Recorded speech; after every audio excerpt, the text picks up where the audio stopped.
So, and by the way, this I said is attributed to the person attributing it to them is Steinhaus. Do you know that name? Another person in topology, measure theory, and so on. Okay, so it's a good question. What are these people doing with this silly cake business, right? Okay, we'll get to it. So, this is the idea. I look at a piece, he reduced it, it goes under his name. Again, if it goes a full round with nobody objecting, he'll take it. It keeps going, Shoshoban objects. Then he can reduce it even further. The point is, can you keep on reducing it forever like this? Think about it. There are only finitely many people. So, if it goes on forever, it must be somebody keeps cutting it. But why would you cut it 3 times smaller? When you could have cut it, you reduce it to your share, right? Whatever you reduce to your fair share. So there is some rationality assumption about people involved. I'm shoving it under. You are only out to get your fair share. If that is so, then it's a reasonable assumption to say when you first cut, you'll cut it to whatever be the thing that you want. So step 1, first player cuts a piece that looks fair to her. The piece gets examined by the other players, 2 to n, successively. If each of these players can choose to trim the piece, if they think it's too large, otherwise let it pass. After everybody has inspected it and possibly trimmed it, the piece goes to the last player who chose to diminish it, or to player 1 if nobody did. Is this clear? Whoever is the last person who objected, right? That means that is the last person who had any objection. Nobody else has an objection, it would go. Is this clear? So this works. But are we done?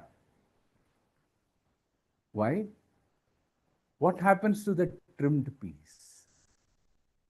Okay. Well, it's also not a problem. Smaller, as I said, it reintegrates itself. Smaller cake, n-1 persons, keep repeating.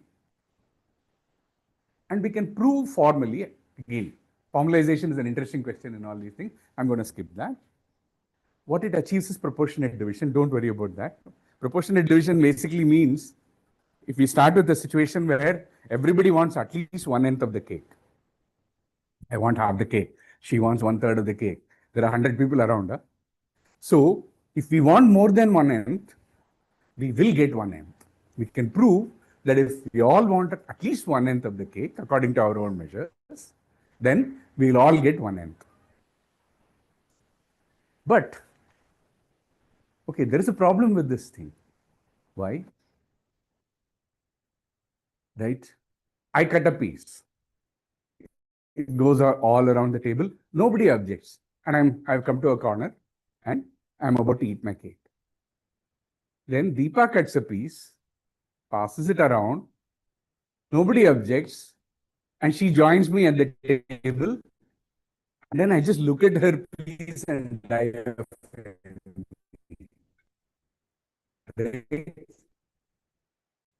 as they say, right? Why? Because if I had known that these jokers would not object, I would have asked for a much better piece, right? So, even though this looks like a nice procedure, it's still not fair. Come on, this is not fair at all, right? She got a much better piece than me. So, it's not fair. So, we started off with a thing where we didn't have a procedure. Now we have a procedure, but it doesn't do what we want. It does something else. And this is also typical in mathematics, right? Solution. You do something or the other, you manage to get a solution. Then you realize that this is not solving the original problem, but solving something else. So this is not fairness, but proportionate division. Problem is when the first piece is allocated, the player who receives it may be happy with it, but she may change her mind when she sees that later players get much bigger pieces, much better pieces, after she has left the game, because you have reduced it to a sub-game, and in the new game, somebody else is getting something better, and that's terrible. I didn't want to leave the game. So, what we want are envy-free solutions. That means what? I want a solution, I want a procedure that will guarantee that at the end of it, nobody envies anyone else. Can we get envy-free solutions? Let's get back to I cut, you choose, n = 2. That's envy-free. Why? Because when I cut it into pieces, I can cut it into whatever I consider to be the maximum and the other. But I have to live with the possibility that you'll walk away with that maximum, right? So, whatever piece that you are getting, I'm not going to envy you because I was the one who cut it, right? You won't envy me because you got first choice, because you will examine and choose whatever was the best. So, it's actually envy free. What about n equal to 3?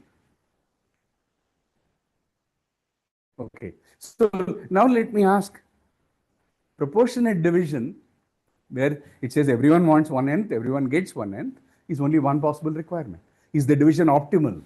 How do you define an optimal division? Well, a division is optimal if there is no other division that is preferred by all the other players. This is a good notion of optimality. I'm now giving definitions which come from social science. This is the kind of definitions you get from political science and social science, and I'm saying you can mathematize it. We'll get to mathematization a little more seriously as we go along. Is the division equitable? Now, what is equitable division? I can define it to be equal division according to each person's measure. According to my measure, I see that everybody has got equal. According to his measure, he sees that.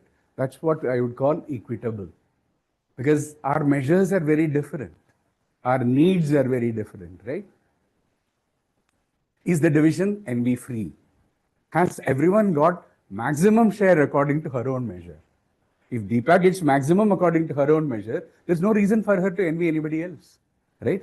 Can we simultaneously achieve the maximum for everybody according to their own measure? So that's something you can. So I haven't said fair because I want to say, what is your notion of fairness? Maybe equitability is your notion of fairness. Is envy freeness maybe your notion of fairness? You choose. It doesn't matter. So we'll formalize all this. And now here is a thing for 3 people, an envy free procedure. Again, I'm doing the nasty by giving you the solution. Because each of these solutions, it's fun to work through, try yourself, but it needs at least half an hour, right? If it's a semester course, I would do all this aram se. But so this is a scheme due to Conway and Selfridge. Another name that should make you sit up and take notice. Have you heard of Conway? Okay, if you haven't heard of, please Google John Conway. And one of the bright mathematician, bright sparks of the 20th century, and he died during COVID, right? We lost him just 4 years ago. And a brilliant mathematician. There is something called the monster group that you should look up. Okay, monster group is a real fun construction. And all your screensavers, right? You see on your laptop these images floating around. Quite a few go back to Conway's game of life that he suggested, which is what gave rise to a whole lot of this stuff. Anyway, so Selfridge is another mathematician from Stanford, not as famous as Conway, but again, what were these guys doing with this cake nonsense, right? I think, it's really curious. On one hand, you have people like Banach and Knaster that we have seen, and I said that's from Steinhaus, who's more from topology and measure theory, and now Conway, who's combinatorics. So A cuts the cake into 3 pieces that look the same to her. Now B may, if he wishes, trim the piece he considers the largest so that it's equal to the second largest according to his perception, right? Basically, B creates a 2-way tie. This creates a trimming, right? Let's keep that aside for the moment. Now C chooses the piece, so C makes the first choice. After that B, and then for B there is a condition. If the piece he trimmed in step 2 is available now, he must take it because he reduced something. So if that is still on the table, he must take it, otherwise it's fine. And A gets the last piece. Let's argue that nobody will envy each other. Will A envy anybody else? A cut it into 3 pieces. None of those A gets last choice, but none of the trimmed pieces would be available. The only piece available on the table is what she cut in the beginning. So A is not going to complain. C is not going to complain because C gets first choice. And what about B? Well, B created a two-way tie and only one of them could have gone. So according to B, whatever is the maximum according to his measure is still on the table. So he can. Right? So it's envy free. Whatever I said, we can formalize. Huh? It's simple, but the intuitive reasoning should be clear. We can formalize it and argue. Is it over? Are we done? There is the trim piece T, which is still sitting on the table. You can say repeat. What will happen? That will create a new trim piece T prime. Asymptotically, you can get a solution which will go on forever, but in the limit will be fair. But can we get a finite solution? Actually, it's very simple. Do a second draw. Okay. The three pieces, whom did it go to? A got one untrimmed piece. Among B and C, you don't know who got the trimmed piece. So whoever got the trimmed piece in round one, let's call that person T. Call the other person third NT. So you have T, A, and T. So now NT cuts the trimming into three equal pieces according to her or him. And they choose in the order T, A, and T. Let's argue that nobody will envy each other. Again, whoever T is not going to complain because you get first choice. A is not going to complain because for A, it's all bonus. Because according to A got the fair share in first round anyway. So for A, it's bonus. NT is not going to complain because NT was the one who cut. Everybody's happy. So with 2 rounds, you have solved the problem. So there is a have you heard of Quanta magazine? Quanta is a very nice online magazine that you can see. Whole lot of popular mathematics is there. It's a good online resource. And there is Erika Klarreich, another name to remember. She writes beautifully. I think among the popular math writers today, I would put Erika Klarreich on top. So about 10 years ago, they had a thing, and this is a very nice visual for the 3-way cake cutting that I just described. Okay, but what about 4-way? N equal to 4. So Conway and Selfridge end the paper. It's a very chota paper. And then say that N equal to 3 is done. N equal to 4 seems difficult. Okay. And I think few years later, Conway wrote another paper showing it for N equal to 4 with 5 cuts. You know, you start with 5 pieces. It's a more clever argument. And ends the paper with saying, this is N equal to 4, 5 seems difficult.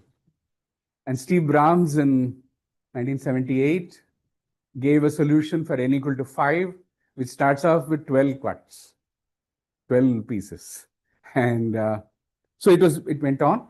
And then Brahms and Taylor gave a solution for all N in 1982, I think. And that was also asymptotic. Okay. So if you actually look at the problem, the history of the problem is utterly fascinating. It starts with Hugo Steinhaus, who posed the problem in 1948. And